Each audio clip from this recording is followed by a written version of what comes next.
I enlisted in July '94 and my first posting was at Enoggera at 89 RAR.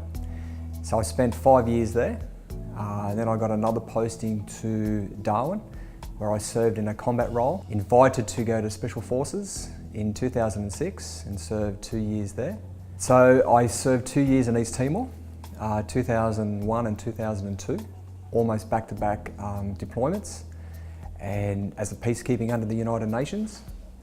And then after my service there, I got an opportunity to go to Afghanistan, work with an elite Special Forces team for 4 months. And then straight after that, I was able to go back for a few more weeks with some other operations, and that was my deployment to Afghanistan. The first one is the Return from Active Service Medal. That is given to all troops who come back. What happens is you have a point that tells you it was Vietnam. The next one is the Vietnam Medal. The next one is the Centenary Medal. That's the civilian medal. And that was given to me for services to the Knights of the Southern Cross and the RSL. The next one is the Australian Army Medal, and that's given to all people who complete their service.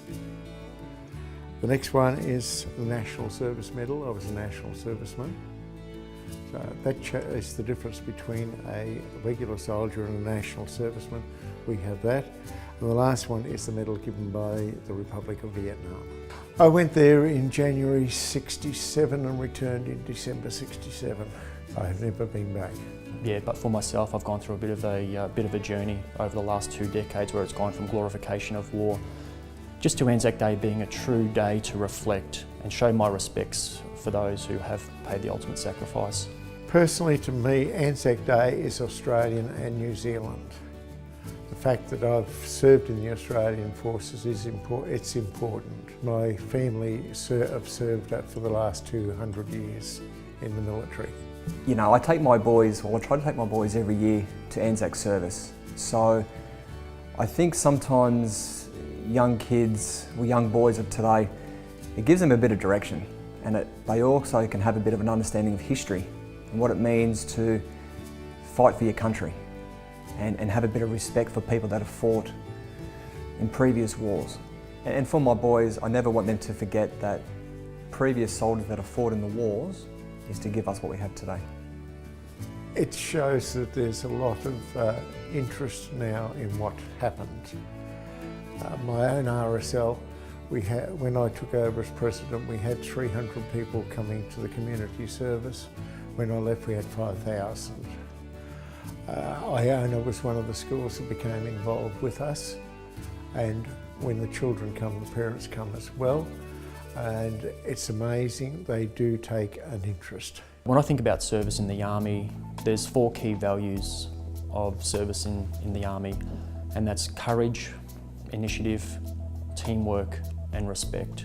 I think all of the boys here show those 4 attributes. You know the boys well if they do choose a career in the military. If somebody was going to go into the military, I would say it's a good life. It's peacetime at this point, but you are training to make, if anything goes wrong, to be available. The type of person you need is somebody who's also patient, because oftentimes you get stupid instructions and you don't know why, and you wonder why should you carry them out, and you still have to. When you join the Army, you make a very big decision. You're ultimately signing a blank cheque, and that blank cheque is made payable to the Commonwealth of Australia, and the dollar figure on that cheque can be up to and including your life.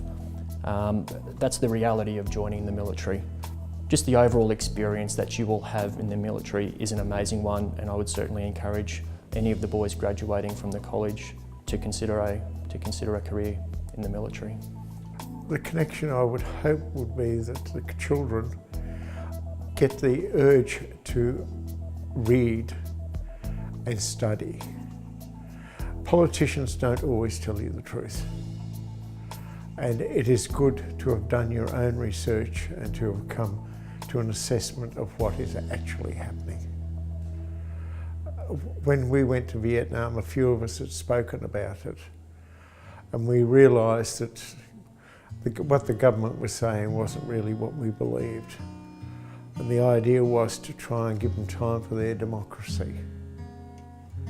In that we failed. But that was our idea, to give them time. It didn't happen.